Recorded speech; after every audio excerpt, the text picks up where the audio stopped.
cool fact of the day is Bulletproof Radio. Hey everyone, it's Dave Asprey with Bulletproof Radio. Today's cool fact of the day is that it might sound kind of like science fiction, but it's true that scientists are now able to make direct brain-to-brain connections between people. They've even found a way to transmit brain signals over the internet to control movement of the recipient's hands. Now, that sounds kind of sexy, but in all honesty, it's not that big of a deal. If you wanted to do this at home and you want to do it kind of stupidly, you could get a really simple EEG headset like a Muse or a Melon or one of the other ones like that, and then you could hook it up to an electrical stimulation device on the other end, and every time you had a spike in brainwaves, you could shock someone else and it would make the move. So even though it sounds really sexy, honestly, we could have probably done this over Skype in 2002 if anyone really wanted to. Of all the people I know who might do that, Manish Sethi, my friend who runs Pavlok, would probably do that because he makes a wristband that will shock you to help you change your habits. But hey, that's just kind of cool.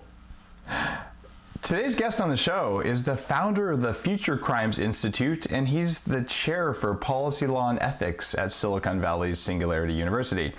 You all probably don't know this about me, but I'm actually an adjunct faculty member at Singularity University amongst all the other weird things that I do for fun. Marc has, over the past 20 years, worked with Interpol, the UN Counterterrorism Task Force, NATO. He's been a street police officer, an undercover guy, a counterterrorism guy, and he's worked with a lot of cabinet ministers and heads of governments. He's pretty much an expert on what's coming down the pipeline, and I wanted to talk to him today on the show to get his view on what's happening, not just with biohacking, but with the overall technology landscape and how it's working to affect us. And you may have seen him on CNN or ABC. And this guy's Harvard trained and basically very top of his field with a quite unusual background. And Marc and I met at Peter Diamandis' event in Beverly Hills and got to hang out a little bit there. And I was just fascinated by the conversations we had and said, all right, I got to get this guy on the show because he just knows stuff that you don't normally hear. And he's also fused this kind of cybercrime technology with futurism, with biology. So you're going to learn some interesting stuff today, things you probably wouldn't even have thought of. And it's just going to be a fun interview. So I've been looking forward to this all week. Marc, welcome to the show. Hey, thanks, Dave. It's my pleasure to be here. Now, we're in one of those weird conversations where we can talk intelligently about artificial intelligence, big data, cryptocurrencies, synthetic biology, robotics, and digital manufacturing, and bring all that back to biology and human performance.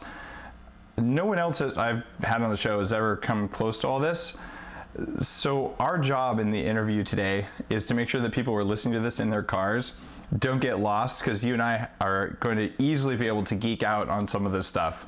So I'm asking you, when I'm asking questions that are the wrong question, help bring me back in, because I know that I'll be wanting to geek out on this because we share a background in computer security. The people who haven't been listening to Bulletproof Radio for a while also probably don't know that 1 year ago I left my job in Silicon Valley, where I was the vice president of cloud security for one of the largest computer security companies in the world.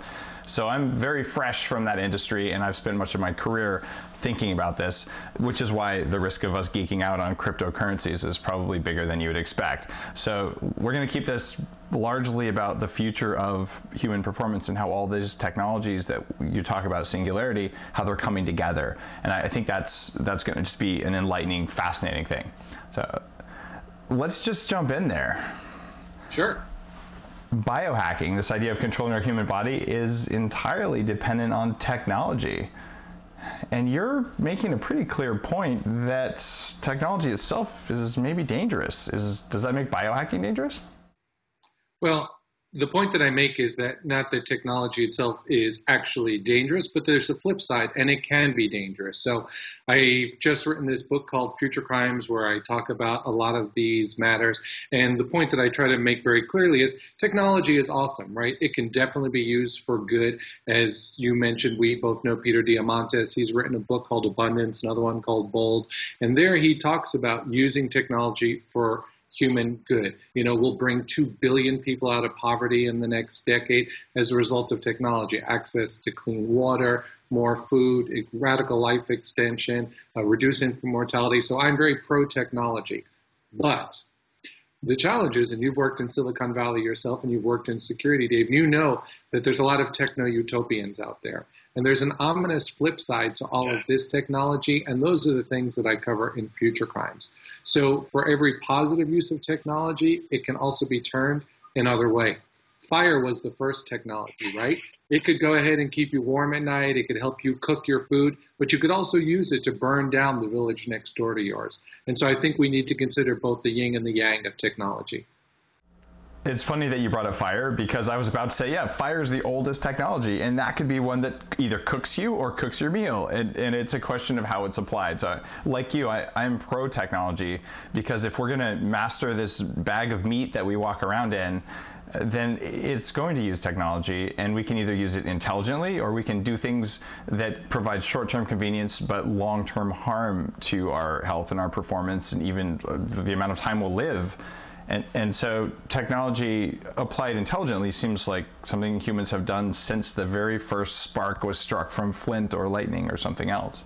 Absolutely. The only slight challenge today is the rate of change of technology, right? So for how many millennia did man live with fire before they came up with things like the wheel and then the printing press and eventually steam-powered engine electricity? What we're seeing is these inventions, though, are coming much more rapidly and much more quickly thanks to Moore's Law. So, the fact is, with Moore's Law, we're seeing this price performance change where computer processing power is doubling every 18 to 24 months, which means that we're living in exponential times, which means that we'll have exponential good and potentially exponential evil. Right? We're just at that knee of the curve. Most people throughout history, humanity has thought linearly, right? We were sitting out there on the plains of the Serengeti. We would look at the lion a few hundred meters away, and we would make judgments about that. But now, in exponential times, the human mind is having a bit of a hard time adapting. And to put that in perspective, what the difference between exponential and linear thinking, linearly, if I were to take 30 steps, I'd get across the room, maybe to the door. But if I take 30 steps exponentially, doubling the distance that I travel every step, I actually get from here to the moon. That's the difference between exponential and linear, and that applies definitely for humanity's good, but it also applies to humanity's detriment. That's why in Future Crimes, when I talk about some of these hacking incidents, it's not just one person being robbed or 10 people being hacked, it's 100 million people, as we saw with the Target hack, the Sony PlayStation hack, etc., is that crime is scaling, and it's scaling exponentially. I really like the whole transhuman perspective, which is that, we can fuse humans and technology. And frankly, we've already done it. This little iPhone device here is already fused into your brain. You don't think the way you used to think. Yeah, are you wearing Google glasses right now? I can't tell. These are regular glasses. But this makes us cyborgs, right? They do. In fact, shoes are another major technology that changed the way we interact with our planet, right? So all of these are subtle technologies, but they're changing linearly. And you're a computer security guy, and so am I. And I have transhumanist friends who are like, oh my God, I can't wait. I'm going to get something implanted. And I've been working with stick-on technologies from 2003 that do things to or monitor the human body, but there's no way anything is going into my body unless I can look at the firmware code and I can look at all of the other code there, and I know it has appropriate security stuff in it. And that means nothing's getting inserted in my body unless it's like an artificial heart, because I'm going to die without it, in which case it can and has been hacked. Absolutely. Along those lines, when you talk about that, Peter Diamandis famously on stage went ahead and got an RFID chip implanted in his hand just to see what it would do. And there's guys in the UK that have been doing this for years, using the RFID chip in their hand to unlock doors and identify themselves in the security system. But as you point out, we have a problem in that sometimes we need these technologies to stay alive. So there are 300,000 implanted implantable medical devices installed in the United States alone every year that connect to the internet, that in one way or another through Bluetooth, RFID, or other technologies are online. Today, there are 60,000 pacemakers in the United States that connect to the internet, which means your pacemaker has the equivalent of an IP address so it can talk to the rest of the internet. The good news is your doctor can go ahead and detect an arrhythmia and use the defibrillator to shock your heart. The bad news is when your heart is an IP address, then it's also subjected to denial of service attacks, malware, and other types of problems. Oh, and by the way, that punk kid, 17-year-old in his mom's basement next door, now has access to your heart too. What that means is that now, for the first time in human history, the human body itself is subject to cyber attacks, and we're completely unprepared for that.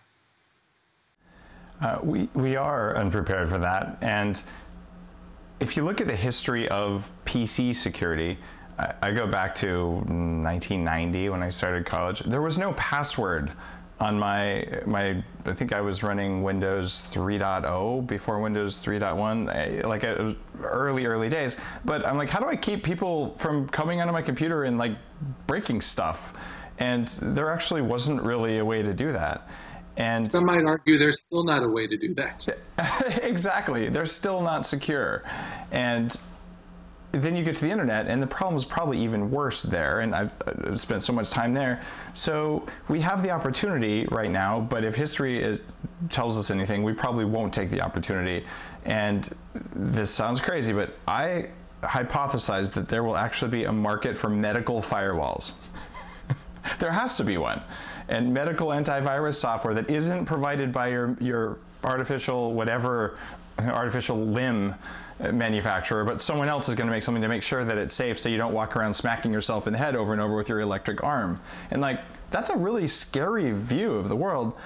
I just don't see how we're going to kind of prevent that. Do you think that we're going to avoid the mistakes of deploying technology that we've made throughout history as we go forward? Not at the pace we're going now, not at the rate that we're going now. I see, unfortunately, that we keep on making the same errors, right? So first we went ahead and we got computers, and then computers got viruses before they were connected to the internet, right? We had viruses when they were freestanding, and they were passed by what they were calling sneaker nets. You would take a 5 1/4 inch floppy disk, if anybody remembers those, put it in a computer, and you would get a virus. And then we had viruses spread via modems and now via high-speed internet. And yet we took all of these new devices, smart devices, mobile phones, tablets, and the like, and we're shocked that somehow, malware is coming onto them. I mean, the entire thing was entirely predictable. So when you take this out to the next step, we've been talking about implantable medical devices.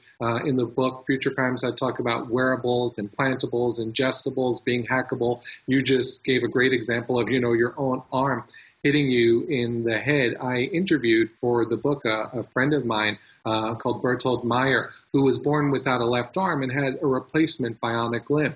And it's one of the most advanced bionic hands in the world. And so I asked him one day, I said, well, tell me, Bertold, how do you go ahead and control your hand? And he said, well, neurostimulation and the like. I said, but what if you need to fix something? It's like, oh, I have an app on my iPhone.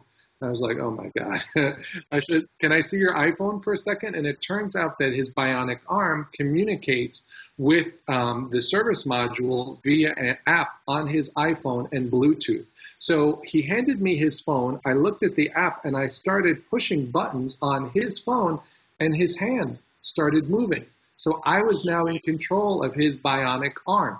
And of course, I didn't need to have his phone because it used Bluetooth technology, a wireless protocol that's eminently hackable and has been hacked, dozens and dozens of times.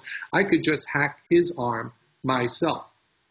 So I definitely think, we talk about some of the downsides, and I'm sure we'll get into the risks, but from a business and entrepreneur's perspective, there will be tremendous opportunities. We had the Symantec's and the McAfee's and the Trend Micros in the past. There will be new versions of all of those for the Internet of Things and the billions and billions of new devices we're about to connect and put online. And it's all going to use technologies that are kind of foreign to most people: artificial intelligence, machine learning, event correlation, stuff that we started to run the internet, but scaling the internet was a lot of work. You know, Google's first servers were at the company where I made $6 million when I was 26, that I lost when I was 28. But, you know, and watching and building, like I've personally worked on more than 100 sites that scaled just dramatically like that. And I look at that, and that's nothing. It's almost meaningless compared to what you're doing when you want to have 1 billion smartphones all talking at the same time to your application. Yeah, sorry. This is something I mentioned in Future Crimes, is that people look around the technology that we have in our lives today, and they think, wow, we're so technologically advanced. I've got computers and smartphones and iPads. What they don't realize, most folks, is that we are at the first minutes of the first hour of the first days of the internet revolution. This will be a little bit of that geeky stuff you were talking about, but today the internet uses a protocol to communicate, to route our traffic. So the same way you punch in a phone number, to the 212 area code, you connect to New York. The internet has its own addressing system, and it's called Internet Protocol version 4. That can tolerate about 4.5 billion simultaneous connections on the net. But many years ago, we ran out of space with IPv4, which means that we had to upgrade to a new protocol called Internet Protocol version 6. It's like New York City's area code being split between 212, 917, 347. What people don't understand about Internet Protocol version 6 is that allows us to grow from 4.5 billion simultaneous connections to 78 octillion. Now, I didn't know what the hell an octillion was. I had to look it up, and it turns out it's 78 billion simultaneous connections that will become possible in just the next few years. To put that metaphorically in ways that people can understand, that means that today's internet is metaphorically the size of a golf ball. Tomorrow's will be the size of the sun. That's how big our internet is going to grow, which means that every physical object in our world, pets, plates, cars, elevators, electric pumps, they're all going online. Marc Andreessen famously said, software is eating the world, right? Every physical object will have an IP address, will be connected via RFID, Bluetooth, near-field communication. We can't even protect this stuff that we have today. Cisco has predicted that we're going to add 50 billion new devices to the internet by 2020. And Intel is even more optimistic. They said we're going to add 200 billion devices to the internet. There's only about 6, 7, 8 billion people on the planet, around these times. So that means there's going to be, many, many more objects online than there are people. And it's all going to be hackable. My joke about the Internet of Things is that the Internet of Things is just the Internet of Things to be hacked. It's more crap for hackers to hack. I used to have a T-shirt that said, "My other machine is your Linux box," which, if you're in computers, that is basically it's like my other computer is your computer, and it's actually like that. So with all these devices out there, when you think about it, you're probably saying, "Well, my phone is probably safe," but actually, it probably isn't that safe. And if you're saying my PC is that safe, it probably isn't. But okay, so this is something that we just live with all the time. But here's the fact: stuff still works, right? Your bank account's still there most of the time. If it goes away, you'll probably get it back unless you're a small business in the U.S., in which case you're pretty much out of business. Oops. So it gets to be weirder and weirder, though, as you start thinking about, an eyeball implant. Like if you get malware in your eye that shows ads all the time, and you can't turn it off, and it's in your eye, and you can't just take your eye out with a fork. Like, what's going to happen? And I don't want stuff in my eyes for that reason. But by the way, we'll see. I can tell you exactly what's going to happen. It depends on what level eyeball package you got from the factory. So if you get the bronze level, then you have to see the ads. But if you buy the platinum package, you can turn off the ads. AT&T is doing this right now with their giga speed internet. If you go ahead and pay $30 more a month, AT&T won't monitor all of the traffic leaving your machine. Okay, Well, $30 is a lot of money for your own privacy. If you want privacy, you have to pay $30 more. If not, AT&T will be, snooping on all of your traffic. You brought up a really great point, Dave, which is the idea of, well, our computers probably are hacked and our cell phones probably are hacked, and it seems to work okay. The challenge with the cyber threat, and this is why it's so hard for most people to grasp, even government officials, folks that work in law enforcement and other types of security, is that it's mostly an invisible threat. At least it has been up until now. If your car is stolen out of your garage when you wake up in the morning, you go there and you see no car. You know that you have a problem. The challenge with the cyber threat, when bad guys, whether they be, hackers, hacktivists, foreign governments, terrorists, whatever it may be, when they're breaking into your electronic devices, you don't see them there. The threat is invisible, so it's easy to ignore.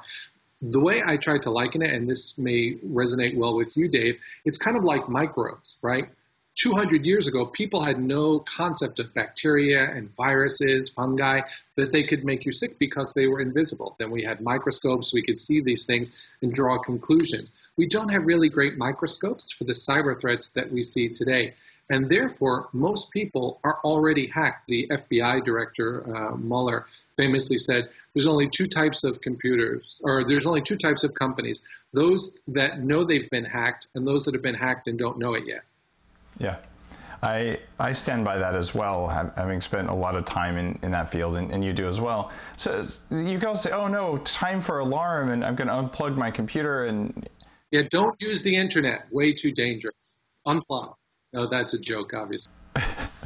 Well, it gets a little bit scarier. So, okay, let's say someone can see your nudie pictures or whatever you're most concerned about. Maybe they got your banking info. They probably won't use it even if they did. And if so, we have fraud protection and artificial intelligence algorithms to help with that. And it functions exactly like your immune system. When you look at 1 billion devices that are all even half-assed programmed to work with each other, it's the same thing as, look, here's a stimulus, here's an immune response. Unfortunately, sometimes your immune response kills you. And what we want to do is build this system of devices that doesn't have an immune response so extreme that it messes with us. But if you're sitting in your car and you're listening to this, you're like, okay, this is all cool sci-fi stuff, but why do I care about? So why do I care about this stuff? Let's talk about what happens with 3D printed food. If people haven't heard about 3D printed food, by the way, I wouldn't go so far as call it food. I'm not eating that crap. And I'll say that as a, you guys have read the Bulletproof Diet book, and if not, you need to go buy it and read it. But I don't think that we are anywhere close in the next, I'll go so far as say 40 years of printing food that is the biological equivalent of what comes out of the soil, and I'm not sure we'll ever be able to do that. That said, a lot of the stuff that comes out of our soil is barely food anyway because of the way we've treated our soil, so maybe I'm a bit of a perfectionist there. But let's say that you're printing your food, or more likely printing your supplements or your drugs. We will get there much faster to print a single molecule. Yeah, with chem printers. So you want a specific type of smart drug. Okay, if somebody jacks that system and they just happen to add a little bit of extra cyanide to that, you can die. And what if it's something in your air filter? Like, there are things that are going to change the environment around you that you're not aware of that, oh, and like, let's talk about electric drive cars, the cars that drive themselves. Hack one of those and send your enemy into a bridge or off a bridge at 70 miles an hour. This kind of stuff is going to happen. So this is why we all can pay attention to it. But what action do we take? And Mark, that's my question for you. Okay, so the world is scarier. It's getting scarier. So what do I do about this other than live in a cave? Yeah, don't live in a cave. I think that you can enjoy all the bounty that technology has to offer. To some of the examples that you talked about, whether it be, hacking 3D printers or, various ventilation systems, unfortunately, we are going to have that problem because it's all online, right? If you think about the Stuxnet attack that took place in Iran against their so-called peaceful nuclear power plant, the government, believed widely to be the United States, was able to insert a virus into their industrial control systems that sabotaged it so they couldn't refine uranium to make nuclear weapons. So when everything's online, everything is hackable. What I said in Future Crimes is that our threat surface area is growing. There are certain more places to attack you because more things are going online. To your specific point, there are lots of things that we can do. The last two chapters of Future Crimes are focused on solutions. So there are tactical solutions of things that we can do as a society from a technology perspective, a public policy perspective, a legal perspective, and then an individual perspective. And then chapter 18 is broadly aspirational, some of the great things that we can do to solve this problem. I'll talk at the social level first, and then we can talk about individually what people can do to protect themselves. As overwhelming as this may seem, I always like to remind people, President Kennedy in the 1960s boldly said, by the end of this decade, we will put a man on the moon. And we did that, right? I mean, just a few millennia ago, we were apes, basically. And then we evolved to the point where we could put, man on the moon. That's crazy. If we could put a man on the moon, surely we can solve our cybersecurity threats. The point is, it's going to take intention. It's going to take grand thinking. In Future Crimes, I call for a Manhattan Project for cybersecurity. President Obama, was commenting recently on the Sony hack, and he said, I'm going to unveil some really big plans in my State of the Union address. And so I listened very intently to what he said, and the State of the Union address was 6,600 words, of which 108 were on cybersecurity, of 6,600. And what he called for was better information sharing and enhanced penalties for identity thieves. If you think that taking an identity thief and locking them up for 6 years versus 2 years is going to solve the fundamental technological problem of our techno insecurity, you're badly missing the boat. I wrote in an op-ed, and this is not partisan. I'm not picking on the president. I know he's got a lot of things on his plate. But what I wrote in the book is, saying that enhanced penalties for identity thieves will solve the cybersecurity threat is like putting on sunscreen and saying it will protect you from a nuclear meltdown, right? It's wholly inadequate to the scale and scope of the problem. It's a good thing we have jurisdiction over people in Nigeria, because only Americans are identity thieves. It's a global problem, and you cannot fix it with law and penalties. Exactly. I say in the book, we'll never arrest our way out of this problem. And so one of the things I call for, and you mentioned it yourself, is kind of an immune system response, right? There's so much that we can learn from the field of epidemiology, applying principles of public health to the cyber threat.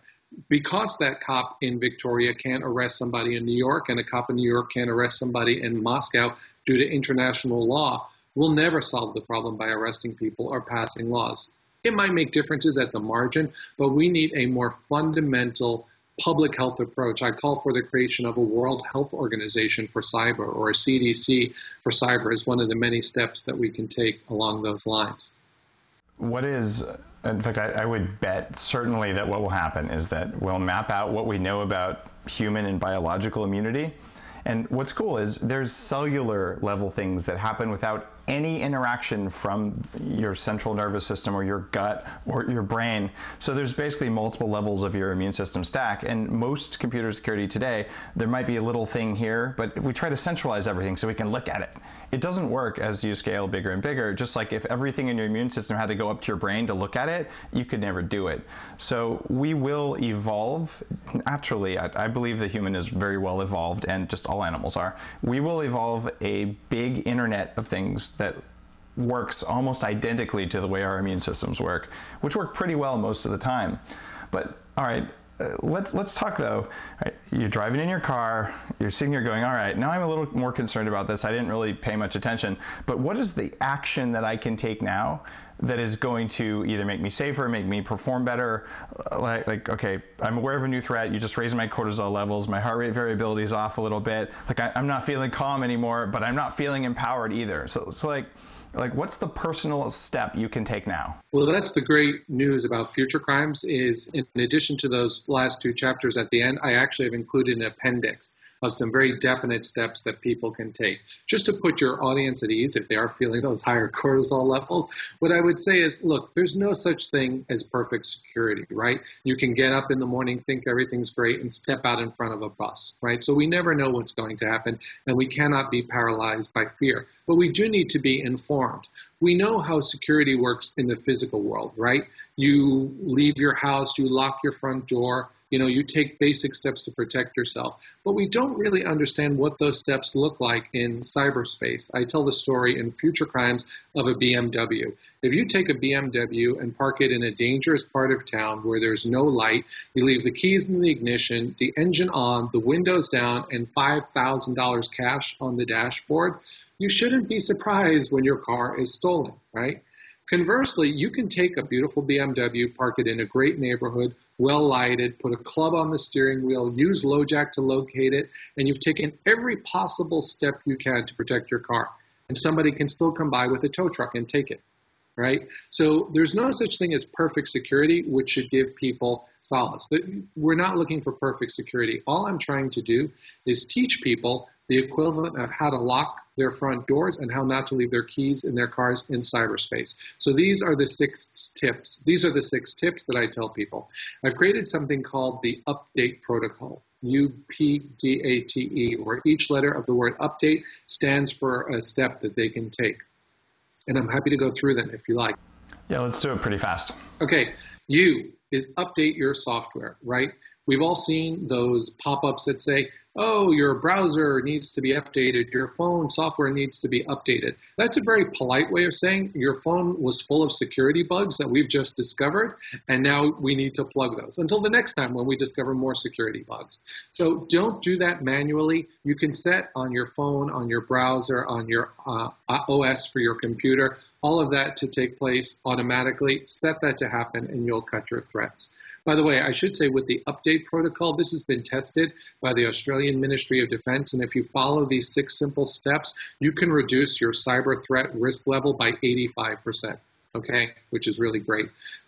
P is for passwords. We all hate passwords. We know that they suck. They have to be 50 digits long, uppercase, lowercase, very hard to manage. I tell everybody and recommend that they use a password manager or a password wallet. Simple, can come up with great passwords. You never have to worry about remembering them, just a master password.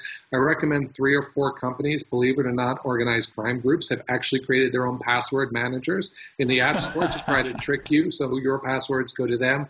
So use ones from Dashlane, 1Password, the number 1 password, KeyPass, and LastPass, and those will help protect you. And by the way, if you use a password on your iPhone or your latest version Android, it automatically encrypts all your data, which is great. D is for download, UPD. Watch what you download and where you download. If you're downloading stuff from torrent sites, if you're using third-party folks to go ahead and give you free versions of Microsoft Office, you shouldn't be surprised if they're riddled with bugs and infect you. So download from sites that you know and are well vetted. A, this is a tip that I see very few folks talk about, and I think it's key. A stands for administrator. Don't run your own box in admin mode. Now let me explain what I mean by that. When you get a brand new laptop and take it home, whether it be from Microsoft or Apple, and turn it on, you create a user account. That user account, by necessity, needs, if you just have one account, to be able to control all the functions on your computer, even at the very low technical levels. That's called administrator mode. If you're running your computer in administrator mode, you're logged in, you're surfing the internet, doing all that fun stuff, if you click on the wrong link or click on the wrong document to open it up, a download attachment, then you will have malware, viruses, Trojans, and the like, execute on your machine. Those Trojans and viruses can run because you're logged in as admin. They have full permission to do whatever it is they want. Instead, I tell people to use their day-to-day computer in a user mode. So switch the account permission and make yourself a user. This way, if you're cruising the internet and accidentally open a download that's infected, that wants to infect your machine, the system files, it will prompt you to enter your system administrator password. If that PDF you got from your sister-in-law is asking, for admin permission to open a PDF, that's your clue that there's malware in it. Okay, UPDAT, turn off your computer. We leave our computers on 24/7. If you just turned off your computer, or at least turned off the Wi-Fi for the 8 hours that you slept every day, you'd cut your risk by 33%. And the same is true for your mobile devices. Most people walk around with their Wi-Fi on, their Bluetooth on, near-field communication, all these ports that needn't be open, GPS, right? Turn on those services when you need them, because each additional service that you keep up and running is a way for bad guys to get into your device and hack you. UPDATE, and the last E is for encryption. You can go ahead and encrypt your hard drive, full disk encryption. What does that mean? Basically use this big math to scramble all of the data on your computer so they cannot be read by an unauthorized third party.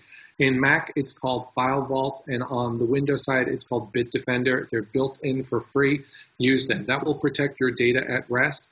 The same for your data in transit. If you're sitting in an airport lounge, a Starbucks, any public Wi-Fi place such as a university, I can see everybody else's traffic on the network. That means I can see what you're surfing, I can see your iTunes account, your playlists, etc. Use a VPN, a virtual private network. There are lots of companies out there that you can use, and that will protect your traffic as it transits the internet. And if you follow that update protocol, you will reduce your cyber risk by 85%. What's your favorite proxy software that people should think about for Windows and for Mac? I use several of them, but one that I like quite a bit is called Ytopia. That's a very good one that you can use. There are other ones that come out from F-Secure, which you can use, and Symantec Norton, they make them as well. But again, the trick is to make sure you're doing it from a qualified vendor that you know and trust, and you're downloading it from a place you know and trust. Awesome. So none of these are necessarily human performance, except if your computer is hacked and things like that happen, it sort of does mess up you at least a month.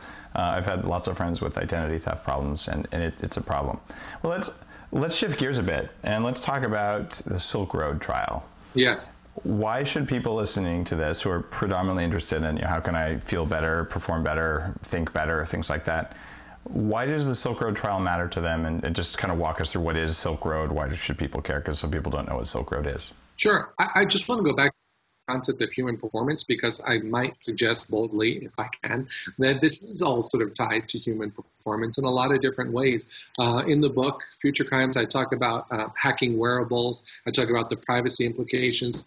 Bits. Some people's sexual histories have leaked out as a result of what they were logging on their Fitbit account. So there's lots of privacy issues. It's human performance. If you have particular medical conditions, we just had the hack of Anthem Blue Cross, 80 million unencrypted patient records, leaked onto the internet because they did not encrypt that data. So I think there is a connection between human performance and how this can affect your life in that regard.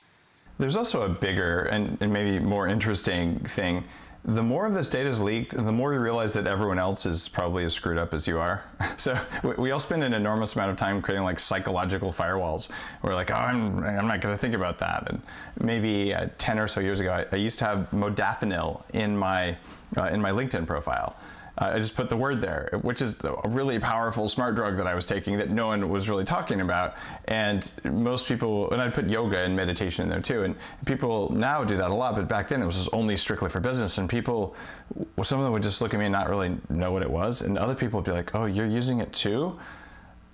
But it's like having a venereal disease or something. Like no one talks about it, but then when you get it out there, like we did with AIDS awareness, it happens. So I think when 80 million medical records are leaked, or when you figure out like things like 50 Shades of Grey, like why is that some crazy box office success and all? Probably because people do a lot of stuff that they don't tell other people. But as this tech comes out there, privacy is eroding. When privacy erodes, we'll actually know more about actual human behavior versus reported human behavior. Because what you tell your doctor and what you actually do may not actually match. And so eventually we'll know more about the state of the human condition than we ever did, potentially through these security flaws. That's kind of funny. Yeah, I mean, that's certainly the upside.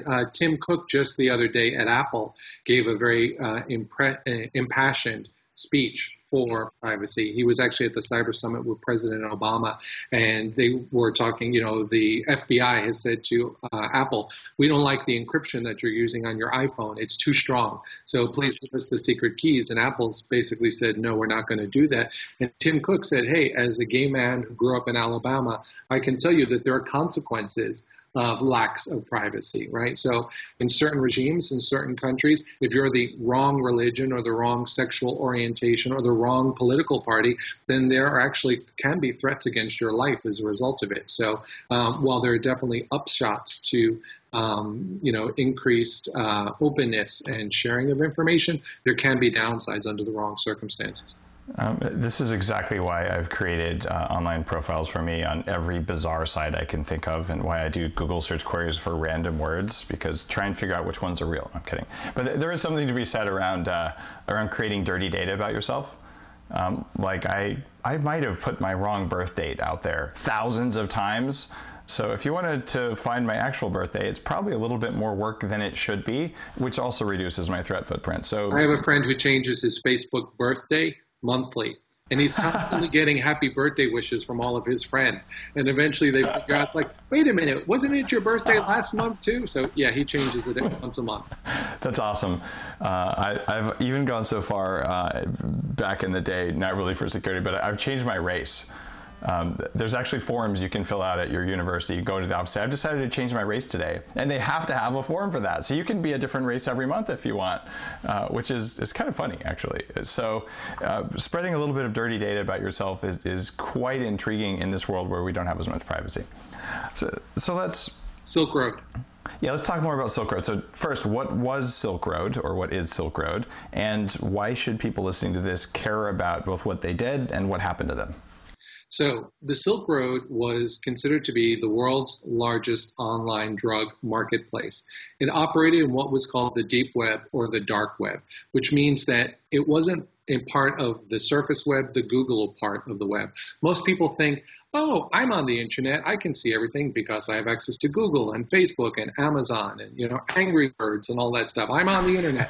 What they don't realize is that they're only playing on the surface web. The deep web is actually 500 times larger than the surface web. And what do I mean by deep web? I mean those parts of the internet that you cannot access either without a secret password or code or some sort of specialized software. So companies like LexisNexis, all of those data that they have behind firewalls are not Googleable per se. So the surface internet, the bits that we know about is only 19 terabytes, but it turns out the deep web is estimated, according to a study in Nature, to be 7,500 terabytes. To put that in further perspective, when you Google something, Google is only searching they only index 16%. Google only indexes 16% of the surface web and 0% of the deep web.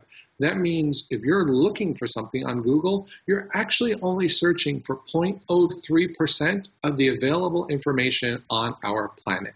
So people need to understand the difference between the two. There are lots of good, completely legitimate things in the deep web. To access other parts of it, you require specialized software. And the most common type is called Tor, which stands for the Onion Router. It's free. You can download it online. It was actually created by the U.S. government, the Department of the Navy Research, for the following reason. For democracy and human rights activists overseas living in countries like Iran, Syria, China, in order to help them get access to the true World Wide Web and subvert national firewalls, the Navy created this software, the Onion Router, or Tor, so that people could bypass that.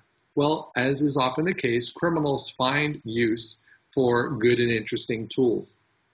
And while much of the traffic that takes place on Tor today is completely legitimate, there is a very large subsection of it that's criminal in nature, particularly what are called Tor hidden services. This is the dark web, not just the deep web, but the dark web. And here you can buy any type of narcotic you want, firearms, child pornography, fake passports, driver's license, credit cards, Facebook logins, explosives, whatever you want. In Future Crimes, I have 2 or 3 chapters dedicated to the dark web and showing what's available for sale there. Back to the Silk Road. The Silk Road, I would would have said was allegedly created by a guy called Ross Ulbricht. But now Mr. Ulbricht has been convicted of this crime. He ran, according to the federal government, and now having been convicted of this crime, a drug marketplace known as the Silk Road, which was a play on the original Silk Road. And he was a libertarian, 27-year-old kid, grew up in Texas. He was an Eagle Scout. He had a master's, I believe it was in physics from Carnegie Mellon University. Looked like a great kid, but he had this side business. The government alleged at his trial that $1.2 billion of drug and other illicit sales took place on the Silk Road in just 2.5 years. And because they used sort of an eBay style system where the house got a cut of everything that was sold on the site, it was alleged that his personal take was $110 million, which is a great startup, right? For all you entrepreneurs out there, go ahead, launch a company 2.5 years later, walk away with over $100 million bucks. Sounds like a great exit. Except for the life imprisonment part. That part's not so good. And so that's some of the challenges that he faces. Not only was he accused of selling drugs, which depending on how you feel about drugs is good or bad, but the bigger challenge is that he had several employees and several system administrators. And one of those system administrators was accused of stealing money from Ross Ulbricht, who used the pen name Dread Pirate Roberts. That's what he called himself on the site. So when he found out that one of his employees was stealing, one of the other things you could get on the Silk Road was a hitman. So you could hire the services of a hitman, pay him Bitcoin, and they would take care of the deed for you. Ross Ulbricht has been convicted of hiring a hitman, paying him $40,000 in Bitcoin up front to carry out the hit, and then he demanded proof of the dead body after the fact. So he paid in Bitcoin 40,000 bucks, contracted with the hitman. The hitman killed the system administrator, sent back photographs of the hit, and then Ross Ulbricht sent the additional $40,000 in Bitcoin. What was fascinating about that is the conversation that Ulbricht had with the hitman. He said, I really didn't want to kill this guy, but he stole from me. I had no choice. And then he complained, the problem with people today is that they just don't have any integrity. So he hired a hitman to kill his employee and complained about the hitman or about the employee's integrity. What Ross didn't know and ultimately led to his downfall is that hitman actually was an undercover FBI agent. By the time all of this was going down, the FBI was onto him. They used a variety of technical means to get access to what he was doing. And so that cop, the person that he thought was a hitman, was an undercover agent. How did they get the photos of the dead employee? The FBI knocked on the employee's door and said, "Hi, your boss has just put out a comment on you. May we come in?" Of course, they let him in, and they actually called up makeup artists from Hollywood that put blood and guts all over the place to fake the photo. That's what they sent to Ross Ulbricht to convince him that the hit had taken place. So something to note here. This guy was doing $1 billion in illegal transactions, and he might have had a few little bits of security there. And look who walked through his security measures to look at the private communications that he was having over the dark web using conceivably every kind of encryption he could find. That's why you should probably know that your system isn't very secure. like if they can do that to him, they can do it to you. But there's a broader question here, and having spent a lot of time in tech and on personal development and things like that, building a world where people don't want to kill you and steal your stuff is the best defense you can ever have. And in other words, don't make a lot of enemies, don't be a target. And if we can do things that help people move out of that I have to kill my employees mode, and if it's something as simple as feed them properly, or give them access to neurofeedback technology that lets them see when their brains are doing this, we could do things like turn down the incidence of terrorism. There are some countries where there aren't huge numbers of terrorist attacks because, well, really, who hates Canadians, right? Stuff like that. So there are policy level things, and there's also very individual things you can do that also lower your threat footprint, whether it's from a societal perspective or just from a personal perspective. And one perspective is, I put thorn bushes around all my windows. I got bars on the doors, unpickable locks, and an alarm system, and guns and all that kind of stuff. And the other perspective is like, all my neighbors love me and they all watch out for me because I'm good to them and they're good to me, and we have an intact community. And both of those are very good threat defense strategies. And I feel like the whole firewall perspective, the whole national security perspective, all of that, even down to personal security, has come down to this like, me versus the world thing. But it's actually a little bit more complex than that, and that there's certain behaviors you can take that invisibly lower your risk, and they're different than your update style behaviors. Is there a technology angle to help create a world where people just want to blow each other up less? Right. Well, first, let me echo your sentiments. I mean, I would love that world. I think it would be awesome if we could drive towards that. And you're right, there's some really fascinating research going on in neuroscience. David Eagleman, who was one of the gentlemen who was kind enough to offer a review and blurb of Future Crimes, talks about that. And I would encourage people to check out his work because he's thinking about the relationship between neuroscience and crime. That's David Eagleman, everyone. Yeah, he's written like 10 books. He and I talk once a month. He's a great guy. Yeah, definitely check out his work. He's awesome. And just a great human being too. So I recommend checking him out. Yes, there may be less terrorism in Canada, but you also have shootings at Parliament in Ottawa too. So there is no place that's kind of immune from this. And I think what you're getting at is kind of what are the fundamental causes of crime. That is an area of research which is beyond my own expertise. I don't focus on that. Some people allege that it's poverty, right? If we solve poverty, then people wouldn't steal. I don't think it's quite that simple for no other reason than human psychology, right? There are people who face deep, profound psychological problems, serial killers and people like that. So that's not just because of poverty. There's domestic violence, which is not just because of poverty. There's substance abuse and addiction, which is not just due to poverty. So I think making the world a happier place is awesome. Countries like Bhutan talk about, a gross happiness index or something, which I think gross national happiness, right? Yeah, gross national happiness, which I think is a wonderful metric. We should absolutely be doing that. And I, too, don't want to live in a world where we're living in the security state, right? Going through TSA airport, anywhere in the United States and even in the UK, I would point out, is really unpleasant, right? Signs everywhere. If you see something, say something. You see police officers walking around with automatic weapons. It's very different from sort of the life and lifestyle that I think most of us would aspire to. So I fully support that, and I think we could use technologies to get towards that happier place. So here's just a short little UK security story.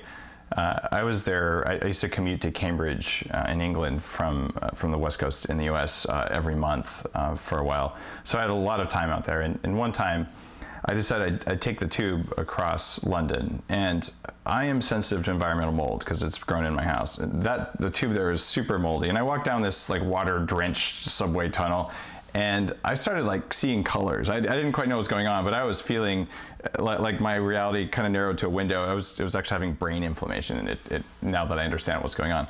But I was like, okay, I need to get out of this place. And I'm wearing my backpack. I'm like kind of look like a tourist, but I'm also a 6'4" fit guy, and I'm like, okay, so I'm like running, holding my breath because I don't want to breathe. And then I hear this voice kind of floating out of nowhere. Would the gentleman charging the escalators please stop? Because if you run in there, then that means there might be a bomb and you might have a mass panic. And I'm just like, I'm holding my breath and I'm running because I don't want to breathe any more of this crap because like I was really unwell from that. And the only thought that I had enough mental energy for was, how would you charge an escalator? Like, is this a credit card transaction? Because I was holding my breath, I was out of oxygen, and I got out of there. But the fact that there were people watching me on camera jog up an escalator, and that they went on the overhead, like, that means everyone there is getting stared at by someone going, is that guy dangerous? Is that guy dangerous? Is that guy dangerous? And maybe that makes you feel safe. But I would like to be in more of a world where we just feel safe because we know if there's someone doing something bad, everyone near them is going to look at them and either shame them or smack them. That's crowd-based. That's another thing I mentioned in Future Crimes, by the way, is the whole concept of crowdsourcing our security. So right now we delegate both personal and even national security to the government. But there's a tremendous opportunity to use the power of crowdsourcing for good, where individuals are working together to protect their community. I cite examples of individual Mexican citizens going up against the narcos down there, using crowdsourcing techniques, open source crowd mapping like on Google Maps to do incredible good stuff as well. I think we're going to see a lot more of that on the more positive side of what all this connectedness means. We'll have better data, and that means you can take action on the data, even if it's a small action. You know, a billion small actions can equal some really big stuff, even if it's not quite apparent how it really came about. Well, on that note, we're coming up on the end of the show, Marc, and your Future Crimes book is very thought-provoking. And I agree with the vast majority of the things that you've put in it because they make sense and they match my background as a technologist and a future-focused person. But there's a question that maybe isn't as future crimes oriented, and it's given all the things that you've learned in your career, which is pretty interesting between the law enforcement and the Harvard education and just the things you've seen and the world leaders you've worked with. What are the 3 most important recommendations you have for people who want to perform better at whatever it is they do? That's a great question. I guess the things that I've learned over the years would be present, right? It's so easy to get lost in either the past or the future. I would say just be present in what's going on around you. I would say be aware. It's amazing to me how many people, you talked about a crazy scene in the tube a moment or two ago, how many people are rushing on, reading their iPhone, crossing traffic in Manhattan and things like that. Maintain situational awareness of what's going on with you. And then the third thing I would say is listen to yourself, right? If you can calm your body and your mind for a moment, get the feedback from your own body because it will tell you things, right? That backache that you have, that headache that you have, there may be something going on there. That sense of fear that you have, right? Human beings are actually quite good at subtly detecting fear and danger. Like, listen to those voices. And I think those 3 things would be the tips that I would offer. Beautiful. Well, thank you for offering those. And your book is called Future Crimes. And can you tell everyone URLs where they should go to learn more about your work? Sure, absolutely. You can find Future Crimes on Amazon, Barnes & Noble, and the like, and I'll be happy to share a link with your audience. They can also go to futurecrimes.com, where they'll see the book. There's also a really cool film-style trailer that the publisher created about the book. And I personally am on marcgoodman.net, and people can find me there if they want to get in touch for any reason. Oh, and Twitter. I should say on Twitter, I'm at Future Crimes. Awesome. Well, Marc, you've done a great amount of thinking, and you've presented I'd say a very balanced view of the future where technology is absolutely going to do things for us that most people have not thought about, and you've done the thinking. And you've also looked at the positive and the negative without going too far in either direction. So I appreciate that about your work. And thanks for coming on Bulletproof Radio. Well, thank you, Dave. It was a pleasure to be here. If you enjoyed today's episode, I would appreciate it if you went and you checked out Marc's work. Just go out there and look at Future Crimes and see if it's the kind of thing that's interesting to you. Maybe you'll learn something. And I'd also appreciate it if you went out and you checked out the Bulletproof Diet book, because I'm still working on sales. I'm working on the next book and then the book after that. And when people buy more Bulletproof copies in the first few months, it helps me go to the publishers and say, hey guys, we need to make this next book really rock. So I would appreciate it if you supported this podcast by going out and checking out the work of guests like Marc Goodman, as well as supporting my work. Thank you so much for listening. Have an awesome day. One of the things that makes you most bulletproof is the ability to focus. I don't mean focus for a minute or a few seconds. I mean focus for as much time as you need to focus to get the job done. For that, I've trained myself using the upgraded Focus Brain Trainer. The video game on your computer shows you when more blood is in the front of your brain or less blood is in the front of your brain. By teaching yourself to consciously move blood to the front of your brain, you can teach yourself to focus effortlessly for long periods of time. I've used this technology extensively myself, and I use it with some of my executive coaching clients in order to help high-performance people become even more higher performance. It's called the Upgraded Focus Brain Trainer, and it's available on upgradedself.com. See the head of foam that's formed on it? This is similar to what you get with a latte. There are actually little bubbles still coming to the surface, just like a freshly steamed latte. but the flavor is something that you wouldn't expect. It is creamier and more delicious than a latte ever has a chance of being.